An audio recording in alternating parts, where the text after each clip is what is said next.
나는 평범한 60대 주부입니다. 남편 떠나고 아들 하나 키워 시집 보냈죠. 며느리, 처음엔 참 싹싹했어요. 어머니 하며 다정하게 웃던 그 아이. 하지만 어느 순간부터 달라졌어요. 어머니, 애 좀 봐주세요. 이것도 좀 해주시면 안 될까요? 처음엔 도와주는 마음이 컸지만 언젠가부터 부탁이 당연함이 되었어요. 밥하고 빨래하고 청소까지. 난 이 집의 가정부가 되어 있었죠. 말도 못하고 속만 끓이다가 결국 어느 날 참았던 감정이 터졌습니다. 내가 왜 이러고 살아야 해? 그날 나는 결심했어요. 이제는 내 삶을 살겠다고. 이 이야기는 그 결정의 기록입니다. 그리고 내 인생을 되찾는 이야기입니다. 구독과 좋아요는 큰 힘이 됩니다. 나는 올해 63이에요. 서울 외곽 작은 아파트에서 혼자 살고 있죠. 남편은 10년 전에 세상을 떴고 아들 하나 외아들만 보고 살았어요. 어릴 적부터 공부 잘하고 착한 아이였죠. 장가 갈 때도 내가 먼저 며느리를 예뻐했어요. 성격 좋고 인사도 밝게 잘하고. 아이고, 이 아이 참 예쁘다. 나도 모르게 웃음이 났었죠. 처음 몇 년은 좋았어요. 명절이면 같이 차례상도 차리고 손주 태어났을 땐 어머니 아니었으면 어쩔 뻔했어요. 며느리의 그 한마디가 고맙고 따뜻했어요. 그러다 몇 해 지나면서부터 조금씩 뭔가 이상해졌어요. 어머니, 오늘은 저녁 좀 부탁드릴게요. 어머니, 아이 유치원 데려다 주실 수 있죠? 어머니, 세탁기 고장 났는데 빨래 좀. 처음엔 도와줬어요. 나야 한가 하니까 이 정도쯤이야 했죠. 그런데 그 부탁이 점점 당연한 게 되어버렸어요. 며느리는 출근하고 아들은 말없이 바쁘다고만 하고 나는 매일같이 이 집에 와서 밥하고 청소하고 애 보고 설거지까지. 어느 날 거울을 봤어요. 초췌한 얼굴, 늘어진 어깨. 내가 이러려고 살아왔나 싶었죠. 그날도 며느리가 말했어요. 어머니, 내일 청소기 돌려주시면 좋겠어요. 먼지가 너무 쌓여서요. 그 말에 내가 무심코 대답했죠. 내일은 내가 병원 가야 해서 좀 어려워요. 그랬더니 돌아오는 대답은 아, 그래요? 그럼 다녀오시고라도 부탁드릴게요. 그 순간 가슴이 철렁했어요. 내 사정은 아무것도 아닌 걸까? 나는 그냥 이 집에 일하는 사람이 된 걸까? 며느리의 말투는 친절했어요. 겉보기엔 존댓말이었고 무례한 말은 없었죠. 하지만 말투와 말 사이엔 미묘한 경계가 있었어요. 부탁이란 말 뒤에 숨어있는 당연함이 느껴졌달까요? 내가 병원 가야 한다고 했을 때 어머니 건강 챙기셔야죠 라고 걱정하는 게 아니라 다녀오시고라도 부탁드릴게요. 그 말이 가슴을 툭 건드렸어요. 그날 집으로 돌아오는 길, 버스 안에서 눈물이 났어요. 누가 보든 말든 흘러내리는 눈물은 참을 수 없었죠. 내가 왜 이러고 살아야 하지? 머릿속에 그 말만 맴돌았어요. 예전엔 나도 사랑받던 며느리였고 누군가의 아내였고 누구보다 당당한 엄마였는데 언제부턴가 나는 쓸모로만 평가받는 존재가 되어 있었어요. 청소 잘해주는 시어머니, 아이 돌봐주는 시어머니, 이 집이 편한 이유 중 하나로만 존재하는 사람. 아들에게 말해볼까 싶었어요. 근데요, 말해봤자예요. 아들은 그냥 이렇게 말하겠죠. 에이, 우리 와이프가 그런 뜻 아니야. 엄마가 예민하게 들은 거야. 그 말 듣고 더 상처받을 게 뻔했어요. 그래서 그냥 입 닫고 참았죠. 근데 사람이란 게 참는다고 다 되는 게 아니더라고요. 참은 감정은 쌓이고 쌓인 감정은 결국 폭발하더라고요. 어느 날은 며느리가 아예 전화로 말했어요. 어머니, 이번 주 주말에 시댁 김장 좀 해주세요. 남편도 바쁘고 저도 아이 보느라 힘들어요. 순간 핏줄이 확 끓어올랐어요. 김장까지? 나더러 혼자 다 하라고? 그래, 내가 도우는 거지. 도와주는 거야. 속으로 되뇌어 봐도 그날따라 마음이 이상했어요. 무언가 툭 하고 끊어진 기분이었어요. 그리고 나는 그날 밤 혼잣말처럼 이렇게 말했어요. 이젠 그만하자. 나 더는 못해. 그날 밤 나는 거의 한숨도 자지 못했습니다. 이불을 덮고 누워 있어도 온몸이 들끓듯이 화가 났고 가슴 속에서는 오래 묵은 서름이 들썩였어요. 나는 왜 여태 이런 대접을 당하면서도 가만히 있었을까? 나 자신이 바보 같다는 생각이 들었습니다. 며느리 탓을 하기에 앞서 나는 왜 늘 참기만 했는지 그게 더 속상했습니다. 하지만 솔직히 말해서 두렵기도 했습니다. 혹시라도 이 집에서 등을 돌리면 외로워질까봐, 손주 얼굴을 못 보게 될까봐, 그게 겁났습니다. 그런데요, 더 무서운 건 지금처럼 살아가는 내 모습이었어요. 내 인생을 남의 편의에 맞춰 끌려가는 삶. 그건 내가 바라던 노년이 아니었습니다. 다음 날 아침, 일부러 연락을 하지 않았습니다. 전화도 받지 않았고, 메시지도 안 읽었습니다. 며느리는 10번 넘게 전화를 걸어왔고, 마지막엔 아들이 직접 전화했죠. 엄마, 왜 그래? 무슨 일 있어? 나는 잠시 망설이다가 조용히 말했습니다. 나 이제 그 집에 안 갈 거야. 나도 내 인생 좀 살고 싶어.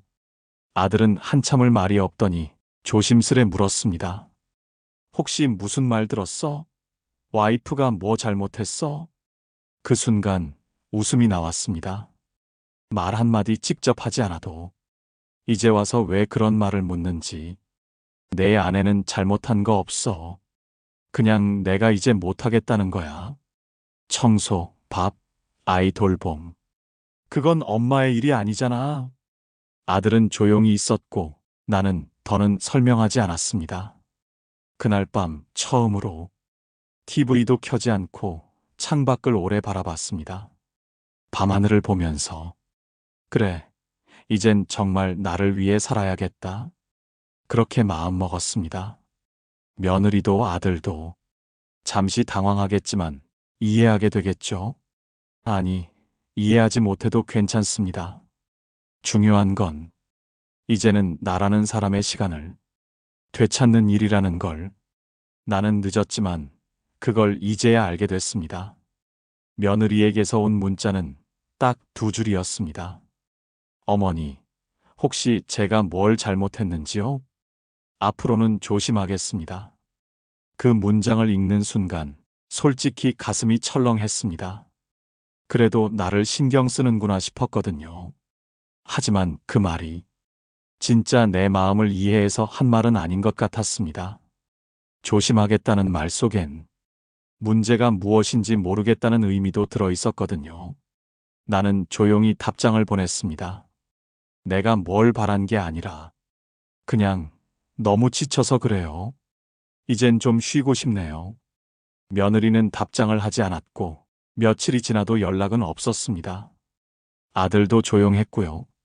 처음엔 마음이 불안했습니다. 이러다 관계가 완전히 틀어지는 건 아닐까? 손주 얼굴도 못 보는 거 아닐까? 그런 생각이 계속 맴돌았습니다. 하지만 시간이 지나면서 그 불안도 조금씩 사라졌습니다. 매일같이 손주 도시락 챙기고 쓸고 닦고 빨래 널던 시간 대신 이젠 내가 좋아하는 라디오를 듣고 혼자 마트 가서 장도 보고 오래 미뤄둔 책도 꺼내 읽었습니다. 아, 이게 여유구나. 처음 느껴보는 해방감이었어요. 그동안 얼마나 내 시간을 남에게 내어주며 살았는지 새삼 깨달았습니다. 그리고 문득문득 생각했습니다. 며느리는 나를 미워한 게 아닐 거예요. 그저 점점 당연한 존재로 여긴 거죠. 사람은요, 고마움을 말로 표현하지 않으면 당연해져 버려요. 그게 쌓이면 관계는 점점 틀어지게 되고요. 며느리가 처음에 나를 어떻게 대했는지 기억합니다. 정말 고마워했고 웃으면서 말했어요. 그 애도 처음부터 이기적인 사람이었을 리 없죠. 그래서 생각했습니다. 내가 이렇게 물러서 있는 것도 결국은 우리 모두를 위한 선택일지 모른다고. 내가 이렇게 내 시간을 회복하는 사이 그 애도 뭔가 느끼겠죠. 그리고 조금은 달라질 수도 있겠죠. 아니, 달라지지 않더라도 이젠 괜찮습니다.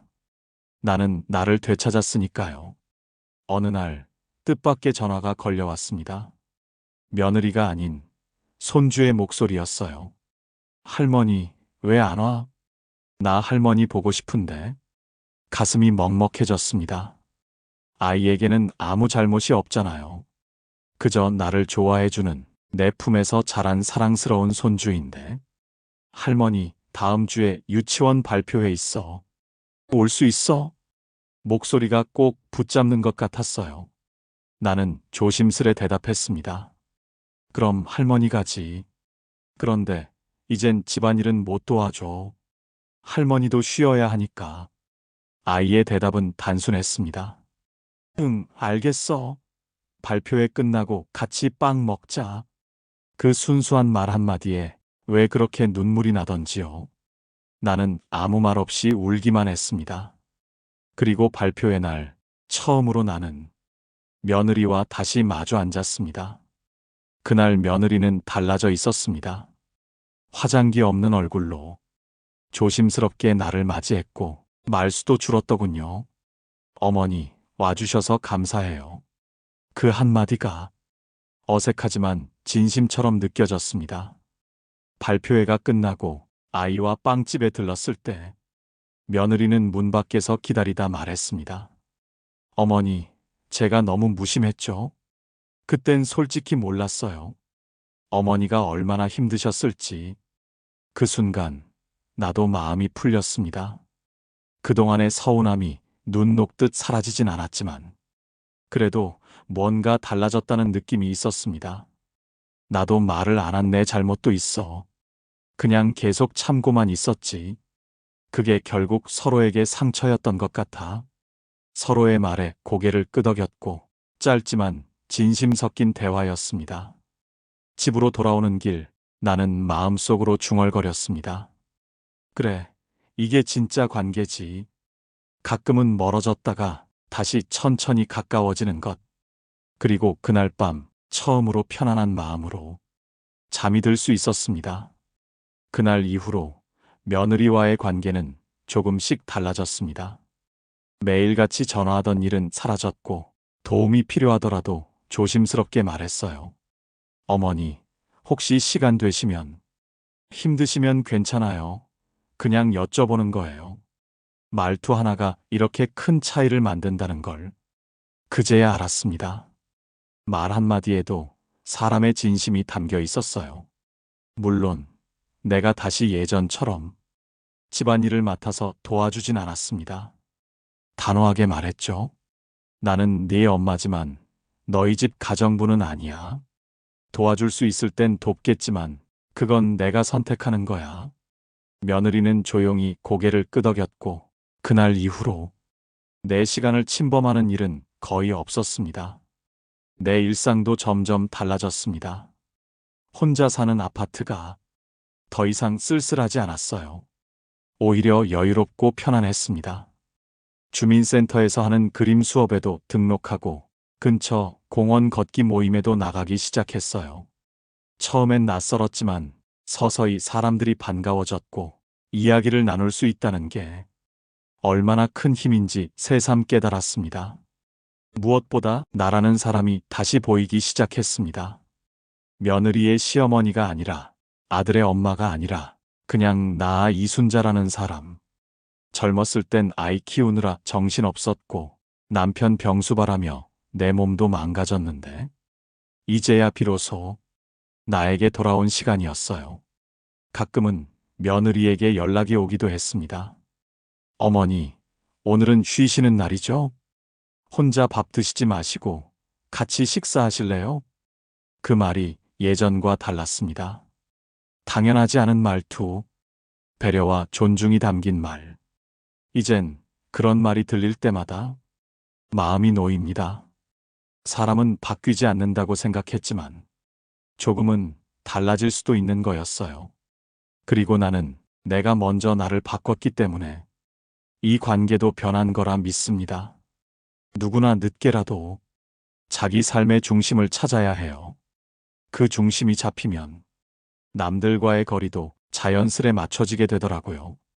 이제는 며느리와의 거리도 내 마음과의 거리도 참 적당해졌습니다.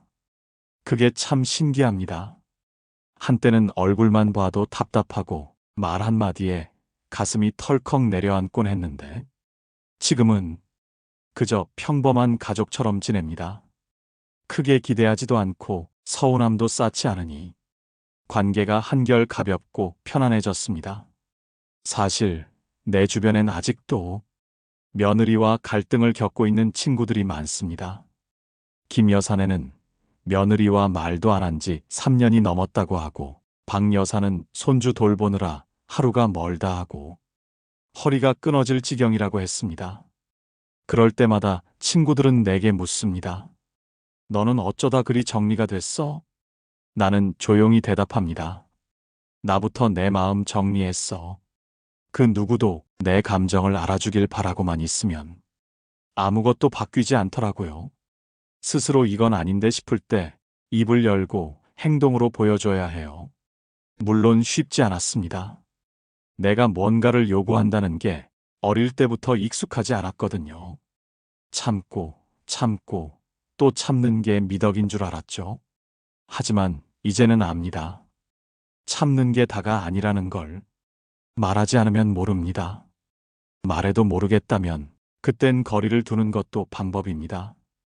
그게 무관심이 아니라 내 마음을 지키는 방식이라는 걸 이제야 깨달았습니다. 며느리도 아들도 손주도 내가 침묵할 때보다 내가 분명하게 말했을 때 비로소 나를 하나의 사람으로 바라보게 되었어요. 지금도 가끔은 그 시절 내 모습이 떠오릅니다. 주방에서 바지에 물 적시며 설거지하던 날들, 청소기 소리에 숨이 차던 오후, 아이 울음에 잠 못 이루던 밤들. 그 시절에 나는 참 외로웠고 작고 작았습니다. 하지만 이젠 나는 그 시절의 나에게 말해주고 싶습니다. 잘 견뎌줬어.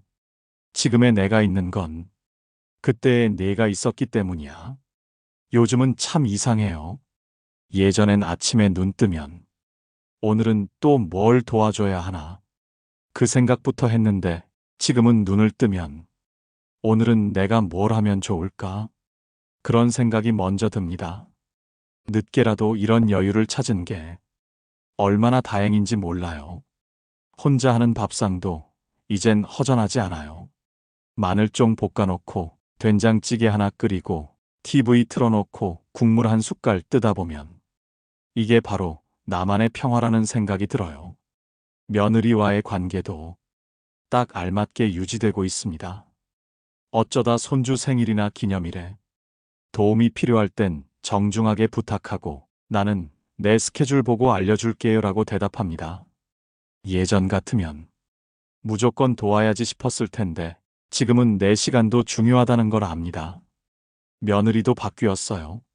예전처럼 나를 당연하게 여기지 않고 가끔씩은 도시락 싸서 우리 집에 놀러 오기도 해요. 손주도 더 밝아졌고요. 할머니, 요즘 진짜 많이 웃는다? 그 말이 얼마나 기뻤는지 몰라요. 웃지 못했던 시간이 너무 길었습니다. 타인의 기대에 맞추고 내 기분은 늘 뒷전이었으니까요. 이제는 압니다. 어느 관계든 선이 있어야 한다는 걸요. 그 선이 있어야 서로를 존중하게 되고 비로소 건강한 관계가 됩니다. 그 선은 남이 그어주는 게 아니라 내가 먼저 그어야 합니다. 그리고 그걸 지키는 용기도 필요하죠. 내가 변하니까 세상이 달라졌습니다. 며느리도 아들도 내 삶도 지금 나는 예전보다 훨씬 단단해졌습니다. 누구를 탓하지도 않고 누군가를 바꾸려 애쓰지도 않습니다. 그저 내 삶의 중심을 내 손으로 지켜가고 있을 뿐입니다. 그리고 이 마음이야말로 정말 자유롭습니다. 어느 날 친구들과 모임에서 이런 말을 들었습니다. 너는 진짜 며느리 복 터졌다. 어떻게 그리 잘 지내냐? 그 말을 듣고 나는 잠시 웃음이 났습니다. 예전에 내 속을 그들이 봤다면 그 말이 얼마나 아이러니한지 알 텐데요. 그래도 이제는 그 말에 억울하지 않았습니다. 내가 흘린 눈물과 내가 쌓아온 결심을 알기에 그 말조차도 하나의 작은 위로처럼 느껴졌어요. 진짜 며느리 복이라는 건 처음부터 사이가 좋았던 게 아니라 서로의 불편함을 인정하고 천천히 맞춰간다는 의미 아닐까요? 며느리는 여전히 회사 일에 바쁩니다. 아들도 늘 야근이고요. 그래도 요즘은 가끔 며느리 쪽에서 어머니, 이번 주말에 김치같이 담가 볼까요? 예전에 해주신 그 콩나물국 다시 먹고 싶어요. 이런 말을 해줍니다. 이제는 부탁이 아닌 제안이 되었고 요청이 아닌 나눔이 되었습니다. 그 차이는 큽니다. 상대방을 하나의 인격으로 보는가 혹은 역할로만 보는가의 차이죠. 손주도 점점 커갑니다. 할머니 손잡고 시장 가는 걸 좋아하고 내가 해준 반찬엔 항상 할머니, 이거 맛있어. 기분 좋게 말해줍니다. 그 작은 말 한마디에 온종일 힘이 나곤 하죠. 이런 게 진짜 노년의 행복이라는 걸 요즘 와서야 알겠습니다. 그 행복은 결코 누가 갖다 주는 게 아닙니다. 스스로 지키고 스스로 선택해야 만들어지는 거예요. 내가 그걸 몰랐던 시간들이 조금은 아깝기도 하지만 이제라도 깨달았으니 나는 후회하지 않습니다. 사람은 자기 마음의 주인이 될 때 비로소 인생의 주인공이 됩니다. 그리고 지금 나는 내 인생의 주인공입니다. 몇 달 전 며느리가 조심스럽게 말했습니다. 어머니, 저희 이번 여름 휴가에 같이 가실래요? 뜻밖의 제안이었습니다. 예전 같았으면 어떻게 또 나한테 애 맡기려고 그러나 먼저 의심부터 했겠지만 이번엔 달랐습니다. 며느리의 표정도 말투도 그저 함께하고 싶다는 마음이 느껴졌거든요. 고마워. 그런데 난 내 계획이 있어서 이번엔 패스할게. 그 말에도 서운해하지 않고 네, 어머니. 다음엔 꼭 같이 가요. 며느리는 그렇게 말하며 웃었습니다. 그리고 저는 혼자 속초행 기차를 탔습니다. 조용히 바다 앞에 앉아 손주와 보낸 여름, 며느리의 말투에 울컥했던 겨울, 혼자 라디오 듣던 가을을 떠올렸습니다. 세월은 참 빠르게 흘렀습니다. 그 안에서 나는 참 많은 감정을 겪었고, 이제는 그 모든 걸 품을 수 있을 만큼 넉넉해졌습니다. 어느 날 아들이 제게 말했습니다. 엄마, 요즘 진짜 얼굴이 좋아졌어요. 뭔가 편안해 보이세요. 그 말에 웃음이 났습니다. 그래, 나 요즘 나랑 잘 지내거든. 그 한마디에 모든 게 담겨 있었습니다. 나는 이제 누구의 엄마로서도 누구의 시어머니로서도 아닌 그냥 나 자신으로서 매일을 살아갑니다. 그리고 그 삶이 참 고맙고 소중합니다. 인생은 한 번쯤 멈춰서서 나는 누구였는가를 돌아봐야 합니다. 누구의 엄마로, 누구의 아내로, 누구의 시어머니로 살다 보면 정작 나를 잃어버리게 되니까요. 이 이야기를 보는 당신, 혹시 지금 나를 잃고 살아가고 있다면 오늘만큼은 나를 위해 조금 이기적이어도 괜찮습니다. 왜냐면 당신의 인생은 당신의 것이니까요.